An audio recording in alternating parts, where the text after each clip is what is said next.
পানীকণ ওলাই আছে বাৰু যিয়ে নহওক ন।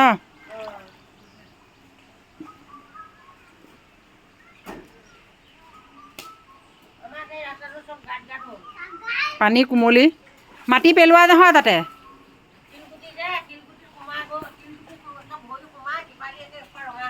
অঁ পানী সোমাই গ'লহি একদম বহুত ভয় লগা পানী দেখিছে।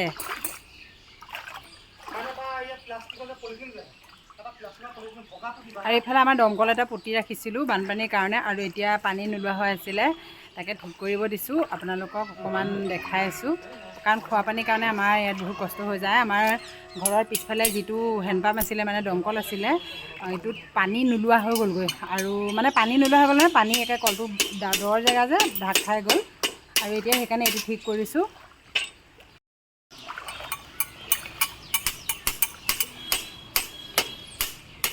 নমস্কাৰ, সুপ্ৰভাত জনাই আজি আমাৰ এই ভিডিঅ'টোলৈ স্বাগতম জনাইছোঁ। আৰু মই একদম মানে এতিয়া পানীৰ মাজত আছোঁ এয়া, আৰু আশা কৰিছোঁ আপোনালোকৰ সকলোৰে ভালেই চাগে। আমাৰ বেছি ভাল নহয়, ওপৰেদি বৰষুণ আৰু তলত আমাৰ এয়া বানপানী। ভাবিছিলোঁ নিউজটো চাই যে পানীটো নোসোমাব বুলি, কিন্তু নিউজটো তাৰ পৰা গম পালোঁ নাই, পানী অলৰেডি আহিলে বাগৰিলে বুলি ক'লে। আৰু হয়ো হয়, আমি ঘাটত এনেকৈ চাব গ'লোঁ নদীত, তেতিয়া আমি যিটো চাইডে গা ধুবলৈ যাওঁ তাত পূৰা পানী বাগৰি আছে। তাৰপৰা ৰাতি মানে 8:30মান বজালৈকে আমাৰ সেই গেটখনৰ মুখ পানী পাই গ'লহি, আৰু ৰাতি 2:30 বজালৈকে পানীটো আহি পাই গ'ল আমাৰ গেটৰ পৰা কমচে কম 3 হাতমান ভিতৰ। আৰু ৰাতিপুৱা শুৱাৰ পৰা উঠি দেখিছোঁ একদম পূৰা পানী ফ্লাপ। আৰু আমিতো বহুত ঠগেই খাই গ'লোঁ, ঘৰটো আমাৰ ওখ নিদিলোঁ। বিশেষকৈ মোৰ দুখ আছিলে, কাৰণ মই ভাবিলোঁ অলপ তলতে থাকক বুলি, নহ'লে বহুত মাটি পুৰাব লাগে। আৰু এতিয়া সেইকাৰণেতো বহুত পস্তাই আছোঁ। আৰু ইফালে আমাৰ দেউতাৰ একদম এইফালে এয়া আমাৰ ল'ৰা একদম গেটৰ ওপৰত, গেটখনৰ ওপৰত উঠি আছে। কোন এখন গেটৰ ওপৰত এনেই নুঠিবা, এখন এনেই অলপ ডাউন টাইপ হৈ থাকে। আৰু এয়া পানী দেখিছে আপোনালোকক চাৰিওফালে মই পানীটো দেখাই দিছোঁ। আৰু আমাৰ বহুত দিনৰ মূৰত আমাৰ দমকল এটাৰ পৰা পানী ওলাইছে, ব'লক আপোনালোকক দেখাওঁ। ওলাবনে? অ' ওলাই কাৰণে চাওঁ দে বাটৰ বহুত টান হৈ গ'ল দমকল ধৰণৰ।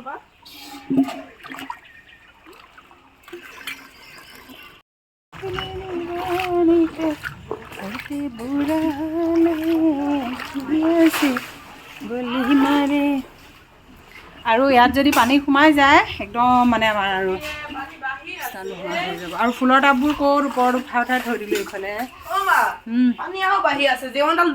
এইকেইটা সোণা মোনা, এইকেইটা সোণা মোনা, মোৰ সোণা আৰু মোৰ মোনা। ঐ ৰহ মাৰে।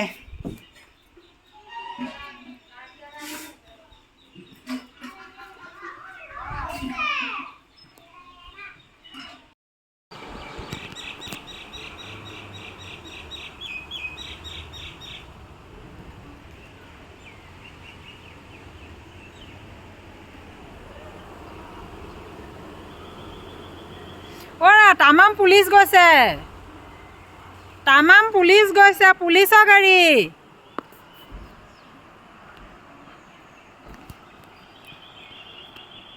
আপোনালোকে লক্ষ্য কৰিছেনে সেইকেইখন যে বগা বগা গাড়ী? মই এপাক আহিলোঁ গেটৰ মুখলৈ, তাৰপৰা দেখিলোঁ একদম বগা বগা গাড়ী কেইবাখনো গৈছে, মানে 7-8খনমান গৈছে।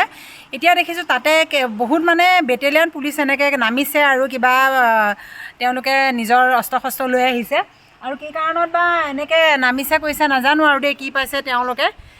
এয়া সিহঁতে আকৌ আহিছে কি ইনকুৱাৰী কৰিব আহিছে সেইটো গম নাপাওঁ, কিন্তু এতিয়াও গাড়ীকেইখন ৰৈয়ে আছে তাতে, গাড়ীকেইখনি তাতে ৰৈয়ে আছে, সেয়া ৰৈ আছে।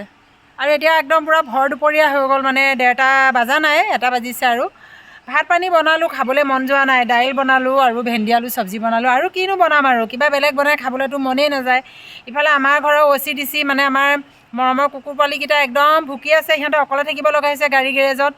যদি তাত পানী সোমাই যায় সিহঁতক আকৌ ওপৰলৈ লৈ যাব লাগিব। এয়া একদম মানে তামাম মানে বেয়া লগা হৈ গৈছে আৰু মানে কণ্ডিশ্যনবোৰ চাওক কিমান পানী আৰু এতিয়া শুনিছোঁ বোলে আকৌ আৰু বেছি পানী আহি আছে। যদি আৰু পানী বেছি আহিব লগা হয় মানুহবোৰৰ কি অৱস্থা হ'ব মানে বিশেষকৈ আমাৰ গাঁৱৰ এই মানুহবোৰৰ কি অৱস্থা হ'ব। আৰু শুনিছোঁ বোলে কচুৱাৰ ফালেতো বহুতখিনি মানে গাঁও মানে মাথাউৰি ভাঙি সকলোবোৰৰ বোলে ঘৰ দুৱাৰ বহুতখিনি ভাঙি চিঙি উটুৱাই লৈ গৈছে। নাজানো আৰু কি হয়। মোৰ যে একদম সঁচা কথা ক'বলৈ গ'লে মোৰ আমাৰ ল'ৰাই চকু পানী যিমান পানী নামিছোঁ যদি চকু পানী ওলাই গৈছে আৰু এই চাওক পানী আৰু এইফালে সেইবোৰে পানী এই মানুহৰ ঘৰে আছে আৰু আনফালে এইটো আমাৰ ৰাস্তা হয়। এইটো একদম পূৰা পানী একেও তালৈকে আছে মানে পূৰা পানীয়ে আছে একদম তালৈকে। মাথাটোও খজুৱতি থৈ গৈছে গৰমতে মানে বেয়া লাগি আছে। এতিয়া কিবা হয় নাজানো আৰু দেই। আৰু যদি পানী বাঢ়ে ৰাতিলৈকে ক'লৈ যাম বা মাথাটো কাম নকৰা হৈ গৈছেগৈ। আমাৰ DC আৰু OC এতিয়া অকণমান বাৰাণ্ডালৈ লৈ আহিলোঁ। ইয়াতে সিহঁতে বহি আছে আৰু ইফালে আমাৰ টিলিকি গুণগুণে কান্দি আছে ন। গুণগুণ কান্দি আছে হয়নে? গুণগুণক মাকক লাগে। গুণগুণ কান্দি আছে আৰু এইফালে হ'ল এয়া আমাৰ ঘৰৰ দুৱাৰমুখৰ পানী আৰু এতিয়া বৰ্তমান সন্ধিয়া হৈ আহিলে পানী এতিয়া এনেকুৱা হৈ আছে মানে পানী এনেই বাঢ়িয়ে আছে আৰু ইফালে আকৌ এটা কথাটো মানে কি হ'ল ল'ৰালি কালত যেনেকৈ সৰু অৱস্থাত বৰষুণ পৰিলে বৰষুণৰ নাৱৰা তলত পানীকণ জমা হ'লেই কাগজৰে নাও এখন বনাই আমি উটুৱাই দিওঁ নহয়। ঠিক তেনেকৈ আমাৰ ল'ৰাই সেয়া কাগজৰ নাও বনাই এতিয়া উটুৱাই দিছে দেখিছে। এটা সিহঁতৰ মানে ফূৰ্তি আৰু নাও বনাইছোঁ নাও মানে গৈছেগৈ কিমান দূৰ যাব যেতিয়ালৈকে নাওখন দেখা নাপায় চায়ে থাকিব। কিবা এটা মনত পৰি গৈছে নহয়নে। আৰু আমিও তেনেকৈ নাও চাও বনাই এনেকৈ উটাই দিছিলোঁ। আৰু চাওক ঘৰৰ দুৱাৰমুখলৈকে কেনেকুৱা ধৰণৰ পানী হৈ আছে।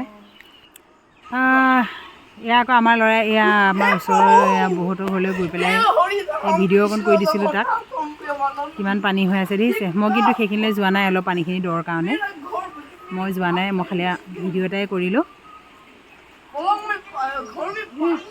চাৰিও চাইডে কেৱল পানী আৰু পানীয়েই দেখিব। কি লাগে? সন্ধ্যা হৈ আহিল আৰু সন্ধ্যা হৈ আহোঁতেই ভাবিলোঁ ঘৰতে নিমকি কেইটামান বনাওঁ বুলি। এইফালে আমাৰ গুণগুণে নিমকি খাই আছে আৰু আনফালে আমি এয়া নিমকি বনাই আছোঁ ভতিজা বোৱাৰীৰ সৈতে লগ লাগি।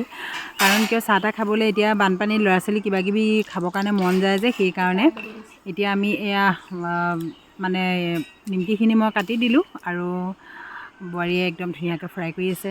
তাৰপিছতে লাল চাহৰ লগত একদম ধুনীয়াকৈ নিমকি দি একাপ গৰম চাহ খাই লৈছোঁ আৰু চাহকণ খাই লৈ পেলাই এতিয়া আকৌ ভাত বনাব লাগিব। ঘৰতে বনোৱা নিমকি আছিলে আৰু এতিয়া চবেই চাহ খাইছোঁ। দেৱ মই পালেনে আৰু বানপানী অৱস্থাখিনি দেখিছেই নহয়। চাহকণ খাই লওঁ। এইফালে চৌকাৰ জুই জ্বলি আছে একেবাৰে ভাতকেইটা বঢ়াই দিওঁ সোনকালে। সন্ধিয়া হৈ গ'ল আৰু সন্ধিয়া হৈ আহোঁতে DC OC বাৰাণ্ডালৈ সিহঁতে এতিয়া বাৰাণ্ডাতে বহি খেলি আছে আৰু আমাৰ তেওঁৰ লগত সিহঁতে অকণমান মস্তি কৰি থাকে মানে অলপ ধেমালি কৰি আছে আৰু এতিয়া চাওকচোন সিহঁতকেইটাৰ মুখখন দেখিলে কিমান মৰম লাগে। সিহঁতকেইটাকো মানে একদম সিহঁতেও কষ্ট পাইছে আমাৰ লগতে মানুহৰ লগতে সিহঁতেও। এতিয়া ৰাতি হৈ আহিলে আৰু এতিয়া ৰাতি ভাত সাজো এয়াই আছিলে চিম্পুলকৈ। আৰু আমাৰ ভিডিঅ'টো কেনেকুৱা পালে আপোনালোকে জনাব আৰু পাৰে যদি শ্বেয়াৰ কৰি দিব অনুগ্ৰহ কৰি।